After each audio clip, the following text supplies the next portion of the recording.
সুপ্রিয় দর্শক, আসসালামু আলাইকুম। ইরানের সঙ্গে যুক্তরাষ্ট্র এবং ইসরায়েলের যে যুদ্ধ, সেই যুদ্ধটি একটি ইন্টারেস্টিং দিকে মোড় নিতে যাচ্ছে। এবং এই যুদ্ধ যদি আবার শুরু হয়, এখন তো যুদ্ধবিরতি চলছে, এটি যদি আবার শুরু হয়, সারা পৃথিবীতে একটা মহা বিপর্যয় তৈরি হতে পারে। বিশেষ করে হরমুজ প্রণালী নিয়ে যে ঘটনাটি ঘটছে, এটা যদি অবরোধ থাকে, আগামী 1 মাস, 2 মাস, 3 মাস যদি থাকে, অর্থাৎ যতদিন থাকবে, পুরো পৃথিবীতে একটা বড় বিপর্যয় নামিয়ে আনতে পারে। বিশেষ করে আমাদের মতো যে দেশগুলো রয়েছে, এই দেশগুলো মহা বিপদের মধ্যে পড়বে। এখন বলি, এই ইন্টারেস্টিং দিকটা কি, আসলে কোন দিকে মোড় নিতে যাচ্ছে। যুদ্ধ দীর্ঘদিন চললো, এরপরে আমরা দেখলাম একটা সিজফায়ার হলো, এখন যুদ্ধবিরতি চলছে। আসলে কি যুদ্ধবিরতি চলছে? না। ইসরায়েল লেবাননে অনবরত হামলা চালিয়ে যাচ্ছে। পাশাপাশি এই যুদ্ধবিরতির মধ্যেই মার্কিন রণতরীগুলো স্ট্রেট অফ হরমুজের কাছাকাছি এসে আরব সাগরে অবস্থান নিয়েছে। কেন? হরমুজ থেকে ইরান যেই সব জাহাজকে টোল নিয়ে পার করে দিবে বা টোল ছাড়া পার করে দিবে, সেগুলোকে মার্কিন এই রণতরীগুলো অবরোধ করবে। অর্থাৎ এই হরমুজ যে এতদিন ইরান নিজেদের প্রক্রিয়ার মধ্য দিয়ে যে সচল রেখেছে, তারা তাদের মতো করে তাদের পণ্য বিক্রি করে যাচ্ছে বা তাদের তেল বিক্রি করে যাচ্ছে এবং সেটা বিশ্বব্যাপী পাঠাচ্ছে, সেটা বন্ধ করার জন্য সেখানে ডোনাল্ড ট্রাম্প, মার্কিন প্রেসিডেন্ট, তিনি ব্লকেড তৈরি করেছেন। এই ব্লকেডের মধ্য দিয়ে যেটা আসলে ঘটছে, কোনো ধরনের নৌযান চলাচল এখান দিয়ে আর চলবে না, একেবারেই বন্ধ হয়ে যাবে। এর ফলে এতদিন যে দুই একটি জাহাজ যে তেল নিয়ে যে কয়েকটি দেশে গিয়েছে, সেটাও একেবারে বন্ধ হয়ে যাবে। এখন কথা হইল, যুদ্ধবিরতির মধ্যে আমেরিকান রণতরী কেন আরব সাগরে গেল এবং লেবাননে কেন হামলা চলছে? এই দুটার জবাব তো একটাই, তাই না?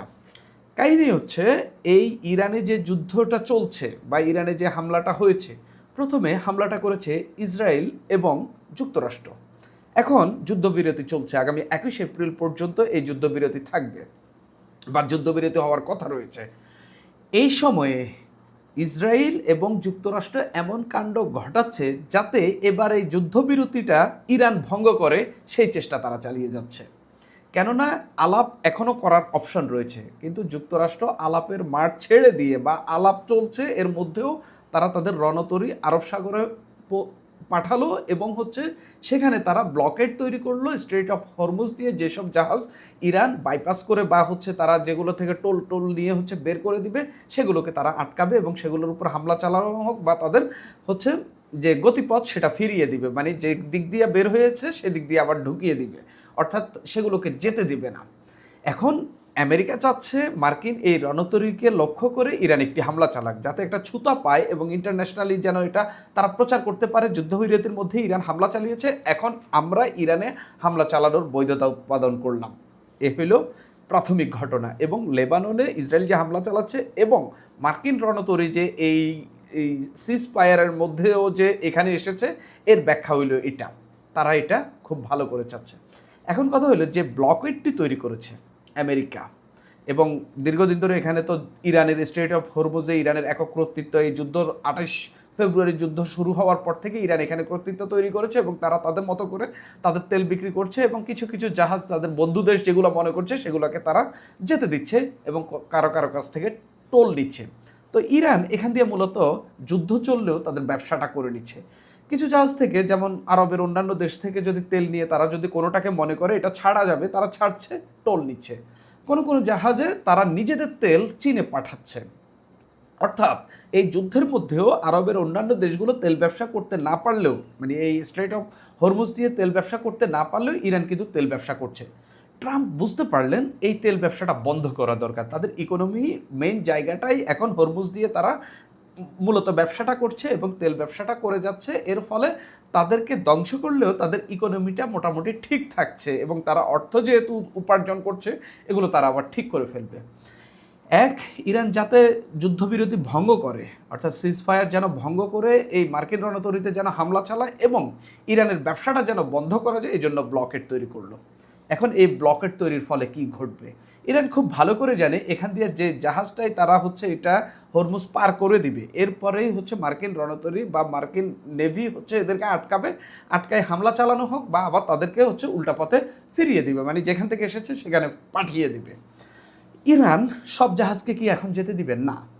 যেই সব জাহাজ ইরান থেকে তেল নেবে সেই সব জাহাজকেই তারা যেতে দিবে। বিশেষ করে এই জাহাজগুলোর বেশিরভাগই চীন এবং রাশিয়ার এবং তাদের আরও কিছু বন্ধুরাষ্ট্র আছে এবং তারা বলেছে ভারতের জাহাজও তারা যেতে দিবে যদি ভারত ইরান থেকে তেল কিনে, অর্থাৎ এগুলো তারা যেতে দিবে।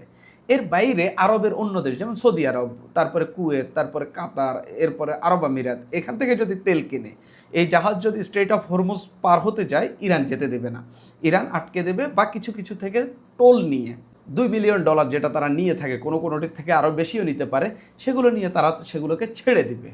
এখন আমেরিকা সামনে গেলেই এগুলোকে আটকাবে। আরব সাগরে যখন হরমুজ পার হয়ে যখন আরব সাগরে যাবে তখন এদেরকে আটকাবে এবং আটকায়া এদেরকে আবার ফেরত পাঠাবে।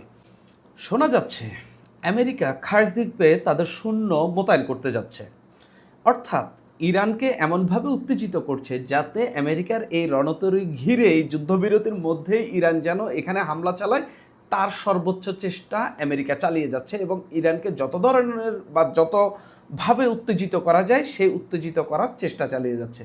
এখন প্রশ্ন হলো 21 এপ্রিলের আগে ইরান কি এগুলোতে হামলা চালাবে কিনা?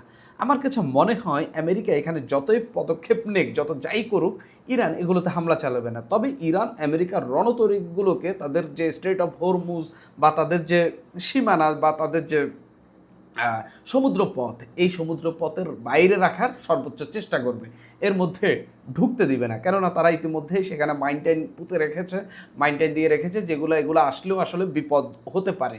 অর্থাৎ তারা সেটা দিয়েই আপাতত এগুলোকে ঠেকিয়ে রাখবে। তবে আবার যুদ্ধ শুরু হলে তারা এগুলোকে যদি ঢুকতে আসে, যদি খার্ক দ্বীপে তারা অবস্থান নেয় বা ঢুকে পড়ে, তাদের সৈন্য মোতায়েন করে, অবশ্যই ইরান হামলা চালাবে।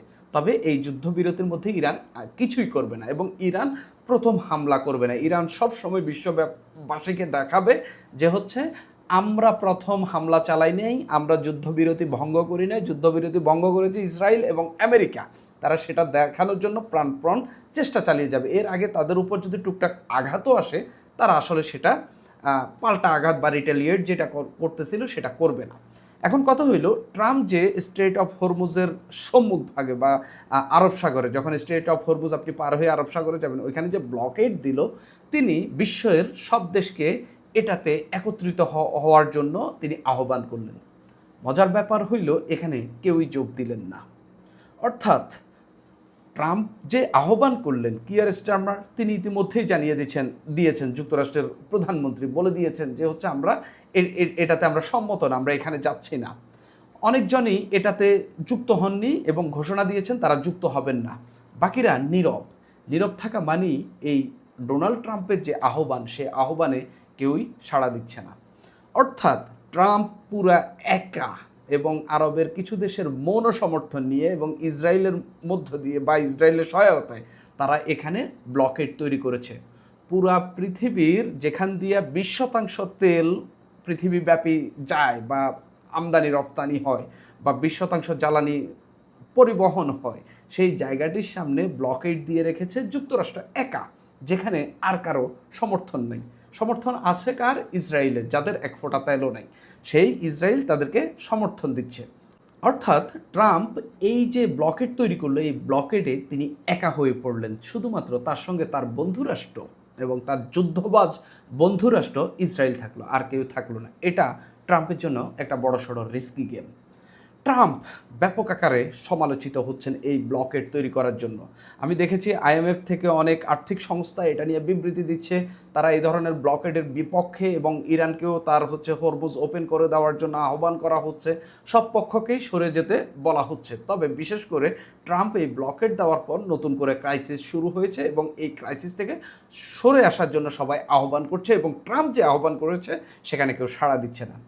ট্রাম্প কি শুধু এখন বিশ্ববাসীকে উত্তেজিত করছে বা তার বিপক্ষে কি শুধু বিশ্বব্যাপী চলে যাচ্ছে? না, তার দেশের মানুষ, এমনকি যে খ্রিস্টানরা রয়েছেন তারাও তার বিপক্ষে যাচ্ছেন। কিভাবে?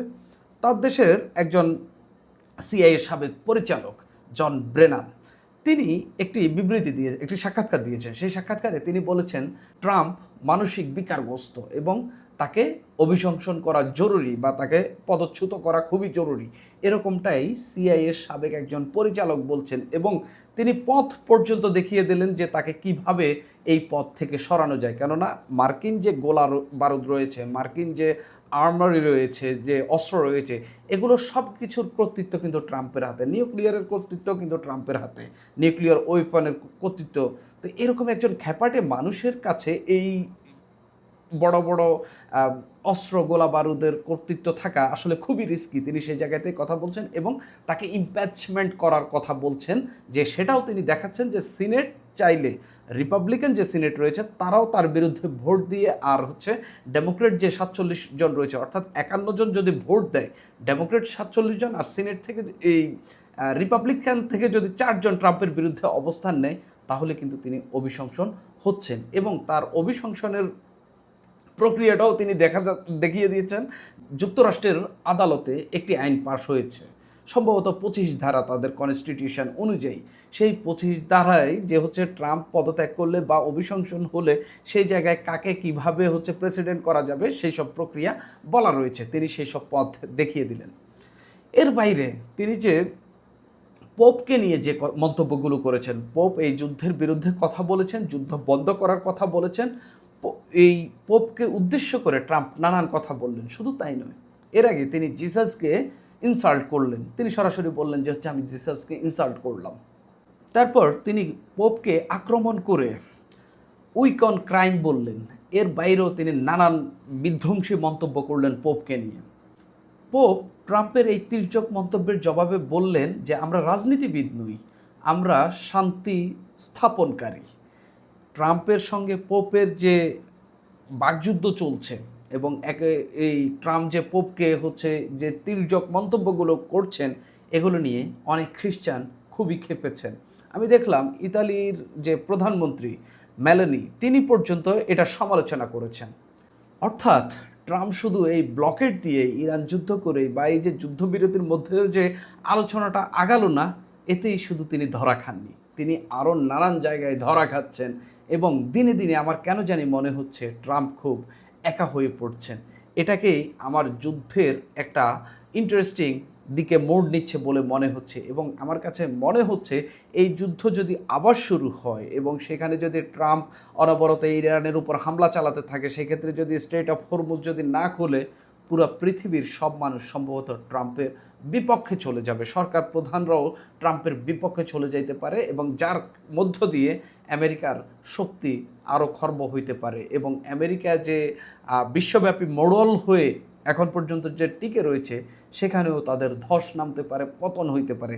আমার কাছে এটাই একটা ইন্টারেস্টিং দিকে মোড় নিচ্ছে বলে মনে হচ্ছে। শুধুমাত্র আমেরিকার যে জৌলুস, আমেরিকার যে অহংকার, আমেরিকার যে মোড়লগিরি, সেটা সম্ভবত ট্রাম্পের আমলেই পতন হতে পারে। শুধুমাত্র তার এই খ্যাপাটে আচরণের কারণে, একাধারে সবাইকে আক্রমণ করার কারণে এবং যে তার পক্ষে আসবে না তাকে তির্যক মন্তব্য করার কারণে, আরও নানান কারণে, এই যুদ্ধবাজের কারণে তাকে অনেকেই অপছন্দ করছেন। এবং এই তার বিরুদ্ধে যে অপছন্দ করার মানুষ, তার তালিকা দিনে দিনে আরও দীর্ঘ হবে এবং তার বিরুদ্ধে অনেকেই অবস্থান নেবেন বলে মনে হচ্ছে। সুপ্রিয় দর্শক, এখন এই পর্যন্তই।